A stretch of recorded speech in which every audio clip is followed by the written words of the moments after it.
দেশে বিশৃঙ্খলা তৈরির জন্য রাজধানী ঢাকাসহ দেশের বিভিন্ন স্থানে কয়েকশো তরুণ বিশ্বস্ত ছাত্রলীগ যুবলীগ কর্মীকে গেরিলা ট্রেনিং করানো হচ্ছে। আইন শৃঙ্খলা বাহিনীর গোয়েন্দা সংস্থার সহায়তায় প্রধান প্রশিক্ষক সহ বেশ কয়েকজনকে আটকের পর গেরিলা ট্রেনিং সম্পর্কে অনেক চ্যালেঞ্জকর তথ্য পাওয়া গেছে। সেনাবাহিনীর একজন কর্মরত মেজর ও সাবেক কিছু সরকারি কর্মকর্তা গেরিলা কার্যক্রমে জড়িত বলে জানা গেছে। খোঁজ নিয়ে জানা যায়, বেশ কিছুদিন ধরেই সশস্ত্র বাহিনী ও আইন শৃঙ্খলা বাহিনীর সাবেক কিছু ব্যক্তির সহায়তায় বঙ্গবন্ধু গেরিলা বাহিনী গড়ে তুলে দেশে বিশৃঙ্খলা তৈরির চেষ্টা চালায় নিষিদ্ধ আওয়ামী লীগের পক্ষ থেকে। অন্তর্বর্তী সরকার ছাত্রলীগকে নিষিদ্ধের পর আওয়ামী লীগের কার্যক্রম নিষিদ্ধ করেছে। যতক্ষণ না জুলাইয়ে মানবতাবিরোধী অপরাধের বিচার কার্য সম্পন্ন না হয়। কিন্তু দলটির শীর্ষ স্থানীয় অনেকেই দেশ ছেড়ে পালিয়ে গেলেও যারা এখনও দেশে অবস্থান করছেন তাদের অনেকেই গা ঢাকা দিয়ে বহাল তবিরতে রয়েছেন।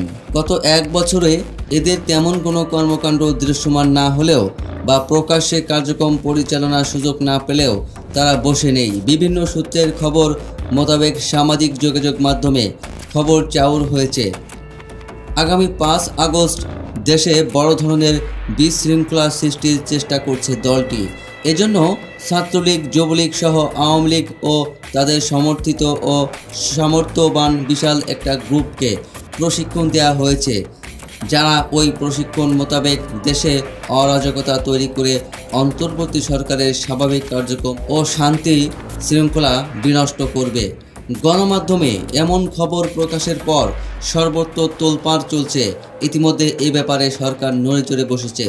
ঢাকাসহ সারা দেশে চলছে পুলিশের বিশেষ অভিযান। প্রশিক্ষণ কর্মসূচিতে কী ধরনের আলোচনা হয়েছে জানতে চাইলে নাম প্রকাশে অনিচ্ছুক সংশ্লিষ্ট সূত্র ওই গণমাধ্যমকে জানায়, গ্রেপ্তারকৃতরা এ বিষয়ে অনেক গুরুত্বপূর্ণ তথ্য দিয়েছে। এসব তথ্য যাচাই করে দেখা হচ্ছে। যারা জানিয়েছে ঢাকা দখল করাই ছিল তাদের প্রধান টার্গেট। এজন্য তারা সাবেক প্রধানমন্ত্রী শেখ হাসিনার নির্দেশেই অপেক্ষায় ছিলেন। পরিকল্পনা মোতাবেক শেখ হাসিনার নির্দেশ পাওয়ার সঙ্গে সঙ্গে সারা দেশ থেকে তালিকাভুক্ত হাজার হাজার নেতাকর্মী একযোগে ঢাকা চলে আসবেন। সবাই সমাবেত হবেন রাজধানীর শাহবাগ মোড় দখল করে জনমনে আতঙ্ক তৈরি সহ জনগণকে জানা দেওয়া হবে যে আওয়ামী লীগের কয়েক লাখ লোক ঢাকা দখলে নিয়ে ফেলেছে।